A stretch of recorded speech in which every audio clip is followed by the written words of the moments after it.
हज़ूर मेरा छोटा सवाल था। मेरा ये सवाल था कि आखिरी मज़मून में उन्होंने पढ़ा कि हज़रत रसूल करीम सल्लल्लाहु अलैहि वसल्लम ने हज़रत इमाम फ़ारसी के कहते हैं कंधे पे हाथ रख के कहा कि इनमें से श्रेया से कहते ईमान वापस लाएंगे। तो हज़रत मसीह मौऊद अलैहिस्सलाम का डायरेक्टली कोई हज़रत सलमान फ़ारसी के साथ कोई लिंक है? ये छोटा सवाल नहीं, बहुत बड़ा सवाल है। पहली बात तो ये है कि हज़रत सल्लल्लाहु अलैहि वसल्लम ने सवाल करने वाले को फौरी तौर पे जवाब नहीं दिया था। उसने दूसरी दफ़ा सवाल किया, फिर तीसरी दफ़ा सवाल किया, फिर अल्लाह ताला उस तरफ से अल्लाह ताला ने यकीन बता दिया होगा आपको।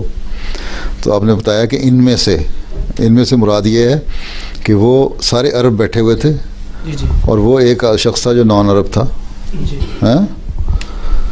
और इसका मतलब था कि गैर अरबों में से कोई शख्स आएगा, अरबों में से नहीं आएगा। इसलिए ये चीज़ वाज़ेह हो जाए, क्लियर हो जाए तुम लोगों को।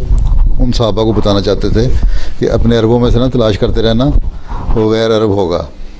ठीक है। नंबर दूसरी ये कि फ़ारसी असल होगा, डायरेक्ट लिंक हो ना हो, ये भी मुमकान है कि उस जगह से हो जो उसकी नस्ल में फ़ारसी हो। तो वो हज़रत मुहम्मद की है, उस लिहाज से भी अगर हम देखा जाए तो। लेकिन अगर इतना भी काफ़ी है कि गैर अरबी होगा, ठीक है, तो दोनों बातें पूरी हो रही हैं वैसे तो। जी, नस्ल डायरेक्ट नस्ल में से नहीं होगा, इनमें से मुराद थी इन लोगों में से जो गैर अरब लोग हैं, और फ़ारसी असल भी मुराद हो सकती है। जी, जी, जी।